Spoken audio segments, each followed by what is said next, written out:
हाय दोस्तों, कैसे हैं आप। हम उम्मीद करते हैं आप अच्छे होंगे, आपकी तैयारी अच्छे से चल रही होगी।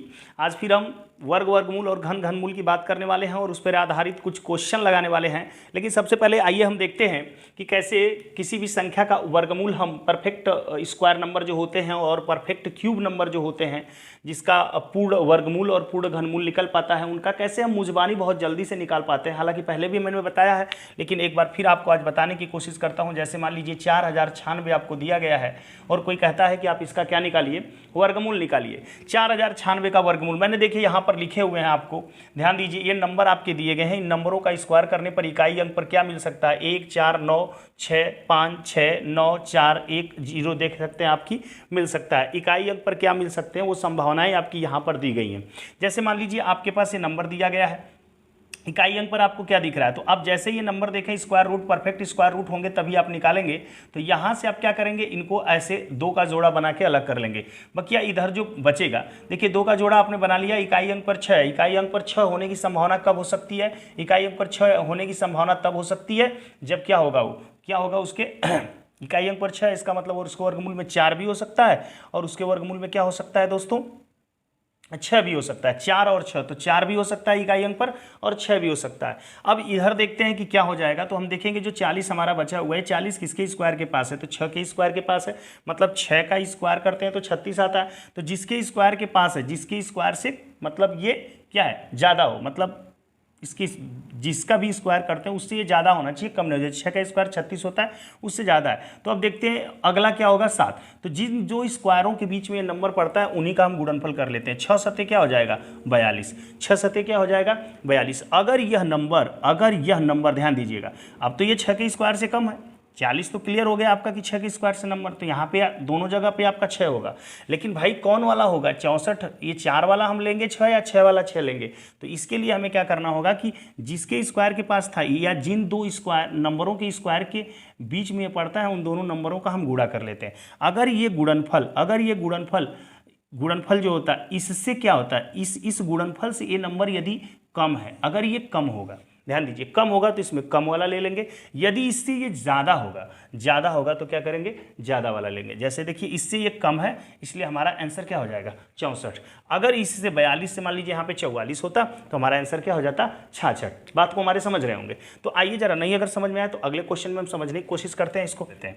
तो इकाई अंक पर 4 है, इकाई अंक पर 4 होने की संभावना कब कब है, ध्यान दीजिए। जब इकाई अंक पर 2 होगा या इकाई अंक पर आपका क्या होगा, 8 होगा। ठीक है, 2 भी हो सकता है, 8 भी हो सकता है। अब देखते हैं कि ये 14 इधर बच गया, चूंकि जोड़ा करके निकाल लिया मैंने यहाँ 44 को। अब इधर 14 बचा, 14 किसके स्क्वायर, 3 3 के 9, 4 4 को 16। तो 3 के स्क्वायर के आसपास, तो यहाँ पे 3 भी हो सकता है, यहाँ पर भी 3 हो जाएगा। लेकिन कौन सा लेंगे, 32 वाला लेंगे कि 38 वाला लेंगे। इसके लिए हमने बोला था कि जिन दो नंबरों के स्क्वायर के बीच में पड़ता है, 3 और 4 के बीच में पड़ता है, इसलिए 3 और 4 का गुणनफल क्या हो जाएगा, 12।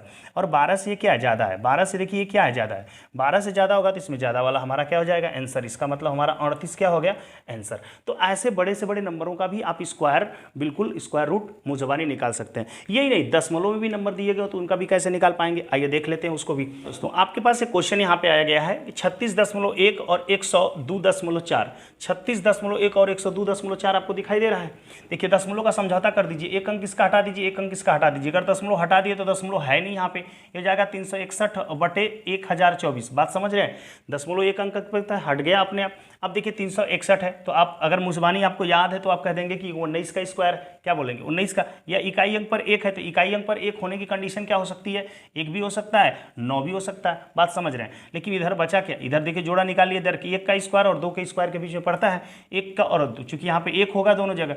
अब छोटा वाला लेंगे या बड़ा वाला लेंगे, तो 1 का स्क्वायर और 2 के स्क्वायर के बीच में तो 2 1 कम 2 आ रहा है, 2 से चूंकि ये मान बड़ा है इसलिए बड़ा वाला हमारा आंसर हो जाएगा। तो ऊपर का आंसर आपका आ गया 19। नीचे 1024 के बारे में देखते हैं, तो यहाँ पे जोड़ा बना लिया, इकाई अंक पर 4, 2 कंडीशन है, या तो 2 हो सकता है या तो क्या हो सकता है आपका, देख रहे थे 8 हो सकता है। अब इधर क्या होगा, इधर बचा कितना आपका 3 3 के 9, तो 3 यहाँ पर हो जाएगा, क्योंकि 3 और 4 के बीच में पड़ता है, 3 और 4 के स्क्वायर के बीच में पड़ता है, तो 3 चौको क्या हो जाएगा 12, क्योंकि 12 से ये छोटा है इसलिए इसमें छोटा वाला आंसर ले लेंगे, यहाँ पे हो जाएगा 32। तो आप देखेंगे कितना आ जाएगा आंसर, 19/32 आपका आंसर हो जाएगा। ठीक है, आइए एक और क्वेश्चन देखते हैं आपका, एक और क्वेश्चन दशमलव का ही देख लेते हैं। कैसे देख लेते हैं दोस्तों, जैसे देखिए 1.0 0.816 मान लीजिए आपको दिया। देखिए दशमलव कितने अंक पे लगा है, 4 अंक पे लगा है, तो दशमलव को आप भूल जाइए। अगर दशमलव 4 अंक पे रहता है, 2 अंक पे रहता है, 6 अंक पे रहता है, तो जितने अंक पे दशमलव रहेगा उसका स्क्वायर रूट जब निकालेंगे तो इसके जस्ट आधे अंक पे दशमलव लगा देंगे। आप फिलहाल में भूल जाइए कि दशमलव लगा हुआ है, तो आप क्या करेंगे, लास्ट के 2 नंबर को देखिए, इकाई अंक पर 6 है, तो इकाई अंक पर 6 होने की कंडीशन कब हो सकती है, 6 भी हो सकता है, 4 भी हो सकता है। इकाई अंक पर 4 होने पर भी उसके स्क्वायर करने पर 6 मिलता है, और 6 होने पर भी स्क्वायर करने पर 6 मिलता है। इसलिए हम क्या करेंगे, इधर के नंबर को देखिए 108 है, 108 किसके स्क्वायर के बीच में, आप कहेंगे 10, तो 10 यहाँ पर लिख दीजिए।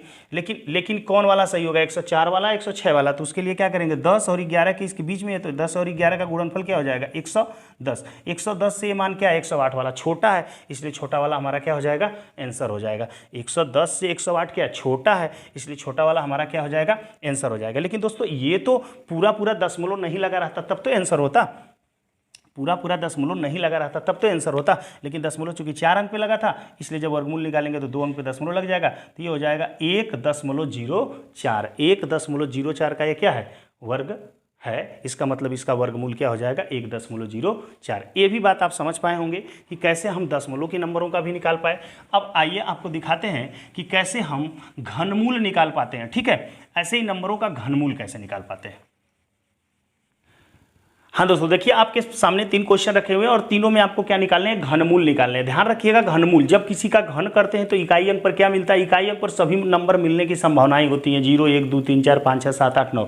ठीक है, लेकिन वो किसका, ध्यान देने वाली बात है कि वो किसका है, 1 रहेगा इकाई अंक पर, इसका मतलब इकाई अंक पर क्या आएगा, उसके 1 आएगा। अगर 8 है इकाई अंक पर, इसका मतलब कि उसके वर्गमूल में इकाई अंक पर क्या मिलेगा, 2 मिलेगा। बात को समझने की कोशिश करिएगा। जैसे इकाई अंक पर आप पहले तो 3 का जोड़ा इसमें बनाते हैं, वर्ग में 2 का जोड़ा बना लेते थे, इसमें 3 का जोड़ा बना लेते। 3 का जोड़ा बनाने पर इकाई अंक पर क्या मिला, 7। आप देखिए किसके इकाई अंक पर 7 होता है, 3 का, तो यहाँ पे तो कन्फर्म हो गया कि 3 होगा, इसमें 1 ही मिलेगा, 2 नहीं मिलेगा, तो कन्फर्म हो गया 3। अब इधर जो आपको दिया गया इसके बारे में सोचिए, ये जो 12 है किसके स्क्वायर क्यूब के आसपास है, तो 1 का स्क्वायर 1 होता है, 2 का क्यूब क्या होता है, 8 होता है, 3 का स्क्वायर 3 का क्यूब क्या हो जाएगा, 27, तो 27 ज़्यादा हो गया, इसकी किसकी क्यूब के आसपास है, 2 के, तो आंसर आपका हो गया 23। ये 23 का ही क्यूब है। ठीक है, यहाँ पर देखते हैं, जैसे मान लीजिए 3 का जोड़ा बना लिया, इकाई अंक पर 9 है, तो अब इकाई अंक पर 9 आप सोचेंगे किसके स्क्वायर क्यूब में मिलता है, तो देखेंगे इकाई अंक पर 9 आपके किसके स्क्वायर क्यूब में मिलता है, 9 के, तो इकाई अंक पर तो 9 हो गया, ये बात क्लियर है। इधर क्या मिलेगा, देखिए 117 किसके क्यूब के आसपास है, तो देखेंगे 117 आपका 125 से तो कम है, इसका मतलब किसके क्यूब के आसपास है, 4 के, तो यहाँ पे इकाई अंक पर 4 हो जाएगा, ये आंसर हो गया आपका 49। ये 49 का क्यूब है, इसका घनमूल क्या हो जाएगा, 49 हो जाएगा। देखिए यहाँ पर 3 का जोड़ा बना लिया, इकाई अंक पर 8 है, 8 किसके इकाई अंक पर मिलता है, देखेंगे 2, तो 2 मिल जाएगा। यहाँ पर 2 का क्यूब करने पर इकाई अंक पर 8 आता है, तो 2 मिल गया। इधर देखिए 32 है, 32 किसके क्यूब है, तो 27, 3 से कम है, 4 का करेंगे तो 64 ज़्यादा हो जाएगा, इसलिए यहाँ पे 3, तो 32 का क्यूब कितना होता है, 32,768 होता है। ये आपका 32 का क्यूब हो गया। तो रहा ये घनमूल निकालने की 60 तरीक आपके पास, घनमूल निकालने की भी 60 तरीक होगी। आइए कुछ क्वेश्चन अब देखते हैं, लिखित रूप से एग्जामों में जब दिए जाते हैं उनको कैसे सॉल्व करते हैं दोस्तों। हाँ दोस्तों, तो आपके सामने अब उपस्थित है, ये हम 5 क्वेश्चन लिए हैं, इन 5 क्वेश्चनों को देखते हैं। अगर परीक्षा में इस टाइप के क्वेश्चन आ जाते हैं तो कैसे हम उनको बड़े आसान तरीके से सॉल्व कर लेंगे। क्वेश्चन है, पूर्ण घन संख्या प्राप्त करने के लिए 69600 को किस सबसे छोटी संख्या से गुणा करना चाहिए। देखते हैं दोस्तों, किस छोटी संख्या से गुणा करना चाहिए, तो 68600 को हमको गुणा करने की बात कह रहा है, तो हम यहाँ 2 से काटते हैं, 2 तिहाई 6, 2 चौको 8, 2 तिहाई 6, यहाँ फैक्टर कर लेते हैं। ठीक है, पहले फैक्टर करने का काम करेंगे, यहाँ से 2 से काटेंगे तो 2 1 कम क्या होता है, 2 1 बच जाएगा, 2 7 14, 2 1 कम 2, 2 5 10 0, 2 से फिर काटेंगे, 2 8 16 होता है, यहाँ बचेगा 2 5 10, यहाँ पे 2 7 14, फिर 2 5 10, इसके बाद काट लेंगे, 5 से कटेगा, 5 1 कम 5, 5 तिहाई, 5 1 कम 5, 3 बचेगा, तो 5 7 35, 5 1 कम 5, 5 बचे 25, 5 तिहाई 15 काट लेंगे और हो जाएगा 5 तिहाई 15 21, फिर 5 चौक को 20 हो जाएगा यहाँ पे, और 5 तिहाई 15। अब ये 7 का क्यूब है, तो 7 से काटेंगे तो 49 बार में कट जाएगा, फिर 7 से काटेंगे 7 बार में, और 7 से काट लेंगे तो पूरा कट गया। अब यहाँ चूंकि पूर्ण घन की बात है, इसलिए घन जब घनमूल निकालते हैं तो 3 का जोड़ा बनाते हैं। तो यहाँ पे 2 चीज़ों का जोड़ा, 2 और 7 का तो बन रहा है, 5 का नहीं बन रहा है। गुणा करने की बात बोला है, गुणा किया करने की बात बोला है, तो अगर 5 से हम गुणा कर दें तो ये पूर्ण घन बन जाएगा, क्योंकि ये भी जोड़ा बन जाएगा, 3 का भी 3 का जोड़ा बन जाएगा, इसलिए वो संख्या क्या हमारी होगी, 5 होगी, जिससे इसमें गुणा कर दिया जाएगा तो पूर्ण घन बन जाएगा। अब दोस्तों आगे आपका एक और क्वेश्चन जो नज़र आ रहा है, जरा उसको देखेंगे। देखेंगे कि 5 करड़ी में जो आपको दिया गया है ये कैसे हम लगाते हैं, ठीक है। तो उसको भी देख लेते हैं, बड़े आसान तरीके से इसको भी सॉल्व कर लेंगे। दिया है कि 3, देखेंगे ध्यान से, दोनों का यदि करड़ी का घात बराबर है तो इन्हें एक करड़ी में करके गुणा किया जा सकता है। करड़ी का घात बराबर होने पर गुणा और भाग का चिन्ह है तो उन्हें एक करड़ी में करके हल किया जा सकता है। अब ध्यान दीजिएगा कि ये करड़ी में करने के बाद इसे हम क्या लिख सकते हैं, इसको हम क्यूब के रूप में अगर तोड़ना चाहें तो लिख सकते हैं 125 गुणते 4, क्योंकि 125 चौक को होता है 500।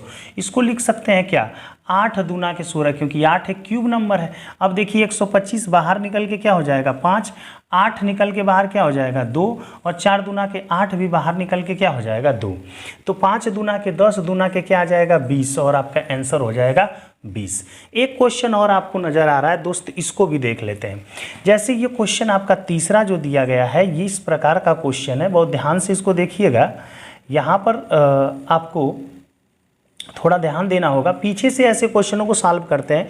जैसे देखिए इसके मुंह पे कुछ नहीं, इसका मतलब इस वर्गमूल लेंगे, वर्गमूल लेंगे तो 81 का वर्गमूल क्या आ जाता है 9। अब इसको हटा के 9 में 3 का गुणा हो जाएगा, तो यहाँ हो जाएगा 9 3 27, और 27 का घनमूल क्या होगा 3 हो जाएगा। अब 3 का गुणा इसमें कर देंगे, अब 27 का घनमूल क्या हो जाएगा, क्योंकि 3 मुंह पे इसलिए घनमूल लेंगे, तो 3 का गुणा कर लेंगे तो 3 करड़ी में आ जाएगा 216, और 216 किसका घन होता है 6 का, तो आंसर आपका यहाँ पे आ जाएगा 6। बड़े आराम से बात। लेकिन अगले क्वेश्चन के लिए आइए एक कॉन्सेप्ट समझते हैं।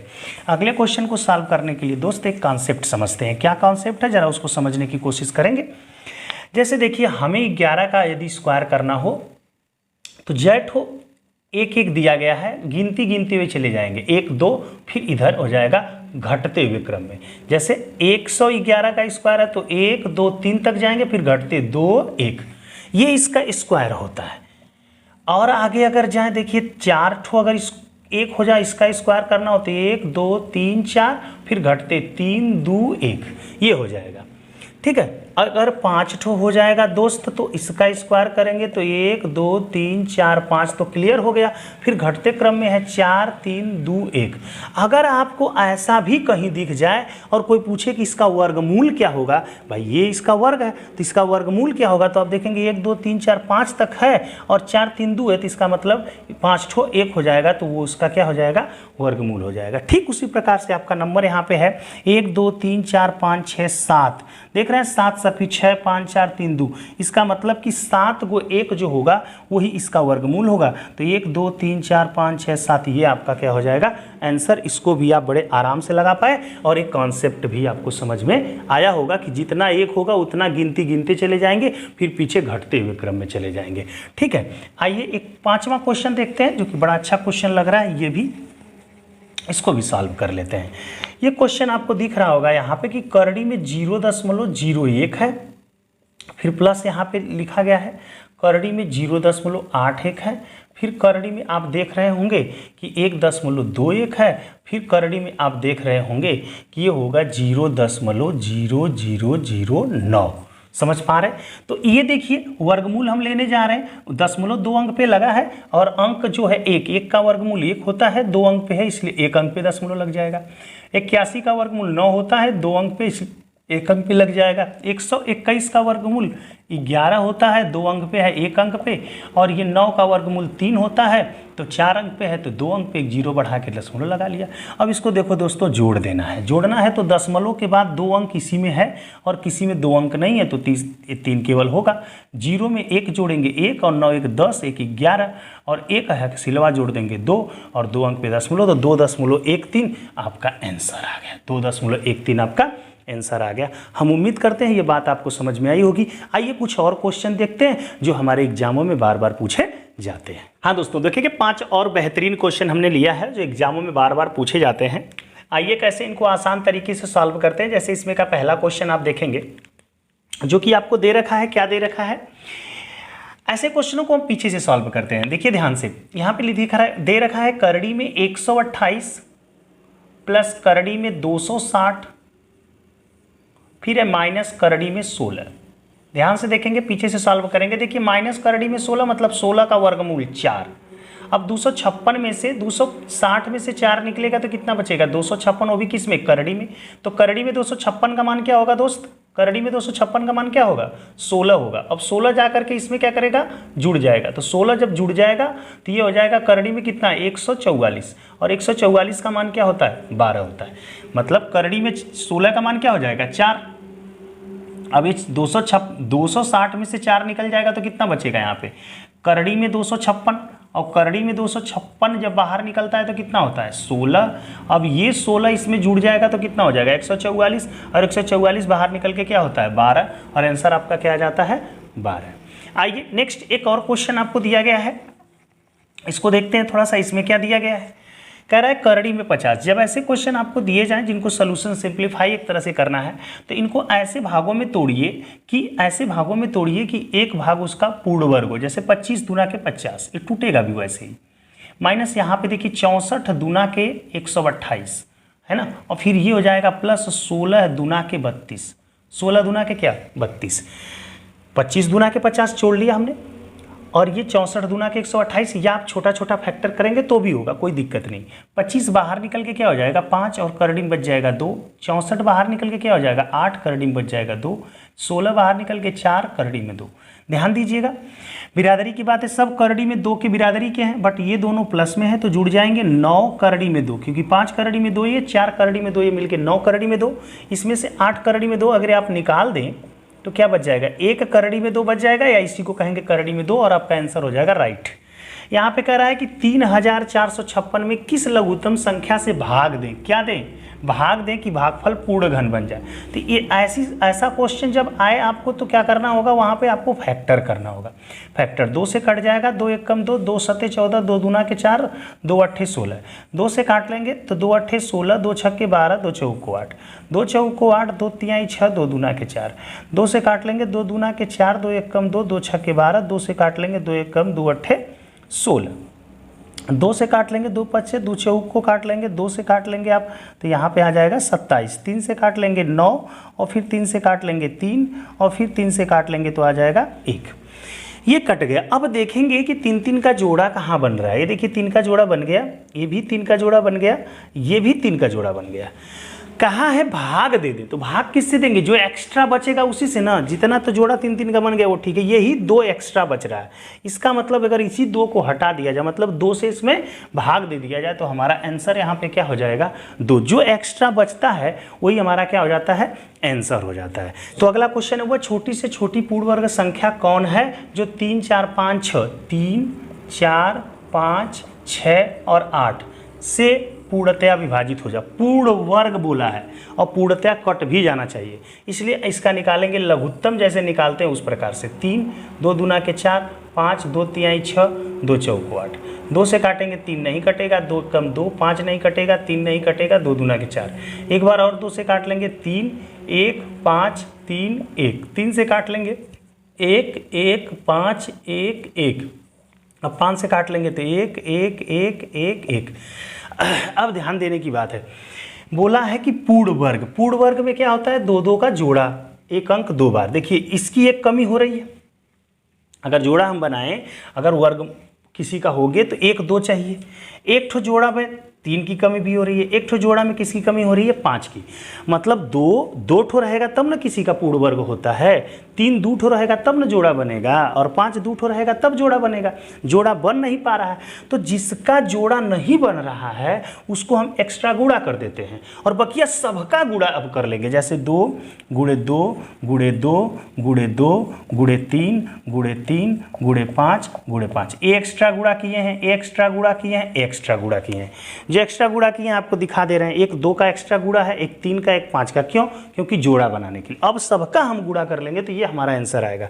2 दूना के 4 दूना के 8 दूना के 16। अब 16 का गुणा लेके 5 में करते हैं, 16 पच्चे 80, 80 पच्चे कितना हो जाएगा 80 पच्चे 400। 400 का गुणा 3 3 के 9 में कर देंगे तो 4 9 3600। जब इसका गुणा कर लेंगे तो आपका आंसर क्या आ जाएगा 3600 इज द राइट आंसर होगा। मतलब 3600 पूर्ण वर्ग संख्या है जो 3 4 5 6 और 8 से पूर्णतया क्या होगी विभाजित हो जाएगी। आइए दोस्तों लास्ट क्वेश्चन आप ध्यान से देखिएगा, यहाँ पर दिया है करड़ी में 25 माइनस करड़ी में 24। 25 और 24 में 1 का अंतर है, करड़ी में 16 माइनस करड़ी में 15 1 का अंतर है, करड़ी में 9 माइनस करड़ी में 8 1 का अंतर है, और करड़ी में 36 माइनस करड़ी में 35 भी 1 का अंतर है।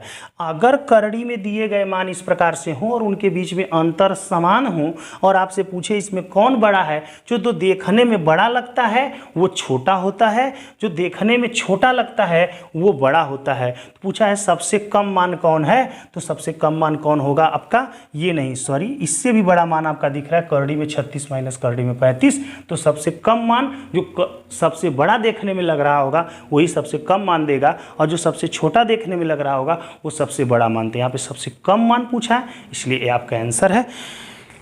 इस प्रकार से दोस्तों मैंने आज आपको घन घनमूल और वर्ग वर्गमूल से रिलेटेड कुछ क्वेश्चनों को बताया, और मैं उम्मीद करता हूं कि आपको अच्छी तरीके से समझ में आया होगा।